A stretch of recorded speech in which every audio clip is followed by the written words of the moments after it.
నమస్కారం ETV news కి స్వాగతం. గవర్నర్లు పంపిన బిల్లులపై 3 నెలల్లోపే రాష్ట్రపతి నిర్ణయం తీసుకోవాలని సుప్రీంకోర్టు సూచించింది. ప్రభుత్వం పంపిన బిల్లులను ఆమోదించకుండా తమిళనాడు గవర్నర్ నెలల తరబడి తన వద్దే ఉంచుకోవడం సరికాదని ఏప్రిల్ 8న చెప్పిన సుప్రీంకోర్టు 415 పేజీల తీర్పులో కీలకమైన అంశాలను పొందుపరిచింది. పరిశీలన కోసం గవర్నర్లు పంపిన బిల్లులపై 3 నెలల్లోపే రాష్ట్రపతి నిర్ణయం తీసుకోవాలని సూచించింది. 3 నెలల వ్యవధి దాటి ఏదైనా ఆలస్యమైతే అందుకు కారణాలను రాష్ట్రాలకు తెలపాలని తేల్చి చెప్పింది. రాష్ట్రాలు సైతం గవర్నర్లు రాష్ట్రపతికి సహకరించాలని, బిల్లులపై వారు అడిగిన ప్రశ్నలకు సమాధానాలు ఇవ్వాలని సూచించింది. రాష్ట్రపతి గవర్నర్లు బిల్లులను ఆమోదించకుండా నిలిపి ఉంచితే వారి చర్యలను కోర్టులో సవాలు చేసే అధికారం రాష్ట్రాలకు ఉందని కోర్టు తెలిపింది. బిల్లులను రాష్ట్రపతి ఆమోదం కోసం నిలిపి ఉంచాల్సి వస్తే గవర్నర్లు తీసుకోవాల్సిన అత్యధిక గడువు నెల మాత్రమేనని ధర్మాసనం స్పష్టం చేసింది. గవర్నర్ బిల్లును ఆమోదించకుండా నిలిపేస్తే ఆ బిల్లును 3 నెలల్లోగా శాసనసభకు తిరిగి పంపాలని సూచించింది.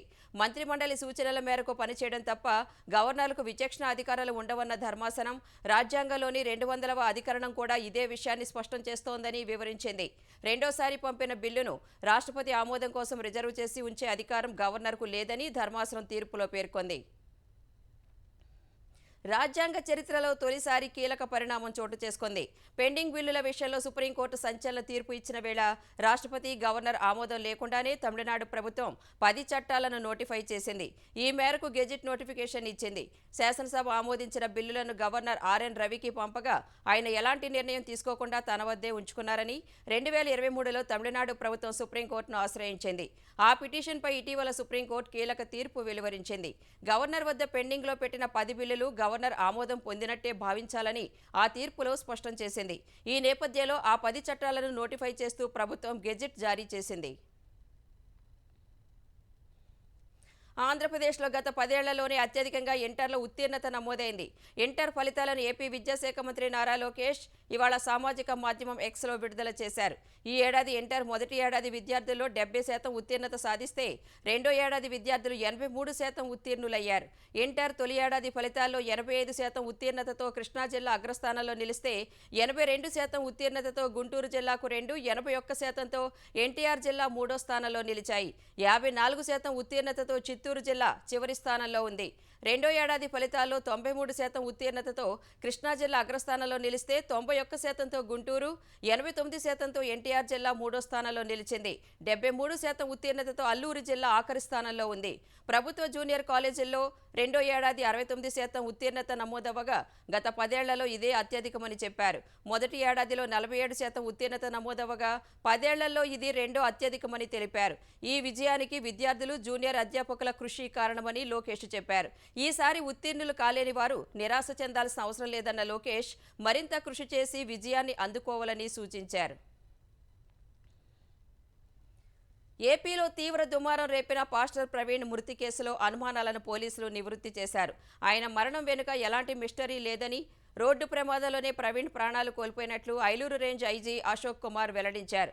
మద్యం సేవించి బైక్ నడపడం, పోలీసులు ఎంత నిలువరించినా మొండిగా ముందుకు వెళ్లడమే ఆయన ప్రాణాలను బలిగొందని తెలిపారు. హైదరాబాద్లో ఇంటి నుంచి బయలుదేరిన తర్వాత ప్రమాద స్థలి వరకు దాదాపు 600 సీసీ ఫుటేజ్లను అధ్యయనం చేసినట్లు తెలిపారు. వాటిలో 40 కీలక వీడియోలను ఐజీ మీడియా ఎదుట ప్రదర్శించారు. పాస్టర్ ప్రవీణ్ మొత్తం 3 ప్రమాదాలకు గురయ్యాడని, మొదటి 2 ప్రమాదాల్లో ప్రాణాలతో బయటపడిన మూడో ప్రమాదంలో ప్రాణాలు కోల్పోయాడని చెప్పారు. ప్రవీణ్ హైదరాబాద్ నుంచి ప్రమాదం జరిగే వరకు మార్గం మధ్యలో 3 సార్లు మద్యం కొనుగోలు చేసినట్లు తెలిపారు. కేసు దర్యాప్తుపై ప్రవీణ్ భార్య సంతృప్తిగానే ఉన్నారని స్పష్టం చేశారు. సోషల్ మీడియాలో దుష్ప్రచారం చేసిన వారిపై కేసులు పెట్టామని ఐజీ వివరించారు.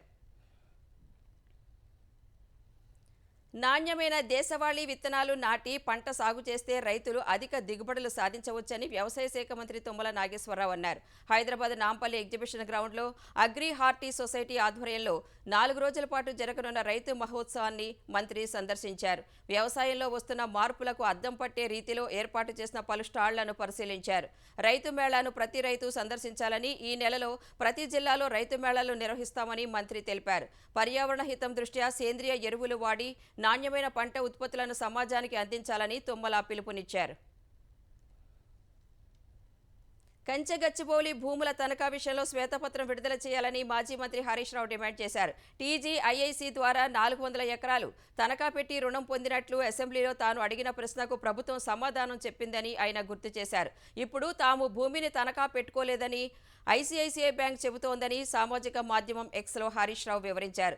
మరి 400 ఎకరాలను ప్రభుత్వం ఎవరి వద్ద తనఖా పెట్టినట్లని హరీష్ రావు ప్రశ్నించారు. భూముల తనఖాలో దాగి ఉన్న చీకటి కోణం ఏమిటన్న హరీష్ ఈ అంశంపై శ్వేతపత్రం విడుదల చేయాలని ప్రభుత్వాన్ని డిమాండ్ చేశారు. ప్రముఖ వృక్ష ప్రేమికుడు వనజీవి రామయ్య కన్నుమూశారు. ఈ తెల్లవారుజామున గుండెపోటుతో తుదిశ్వాస విడిచారు. తన ఇంటి పేరునే వనజీవిగా మార్చుకున్న రామయ్య తన జీవితాన్ని మొక్కల పెంపకం కోసం అంకితం చేశారు.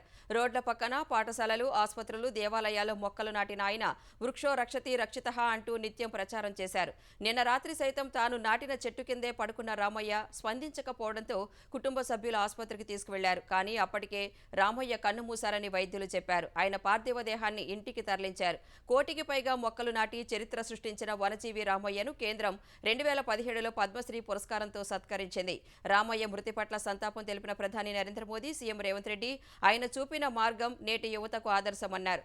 ఉప ముఖ్యమంత్రి బట్టి విక్రమార్క సహా పలువురు మంత్రులు, మాజీ సీఎం కేసీఆర్, కేంద్ర మంత్రి బండి సంజయ్య రామయ్య మృతి పట్ల సంతాపం తెలిపారు. తిరుమలలో మరోసారి భద్రతా వైఫల్యం బయటపడింది. వైకుంఠం క్యూ కాంప్లెక్స్లో నుంచి ముగ్గురు భక్తులు పాదరక్షలు వేసుకుని ఏకంగా మహాద్వారం వద్దకు చేరుకున్నారు. పాదరక్షలతో వచ్చిన వారిని ఆలయ మహాద్వారం వద్ద విజిలెన్స్ సిబ్బంది అడ్డుకున్నారు. ఈ నేపథ్యంలో వైకుంఠం క్యూ కాంప్లెక్స్ వద్ద వారిని గుర్తించకుండా పంపించిన తనిఖీ సిబ్బందిపై విమర్శలు వెల్లువెత్తాయి. ఛత్తీస్గఢ్ బీజాపూర్ జిల్లాలో మావోయిస్టులకు మరోసారి ఎదురుదెబ్బ తగిలింది. ఈ ఉదయం భద్రతా దళాలతో జరిగిన ఎన్కౌంటర్లో ముగ్గురు మావోయిస్టులు మృతి చెందారు.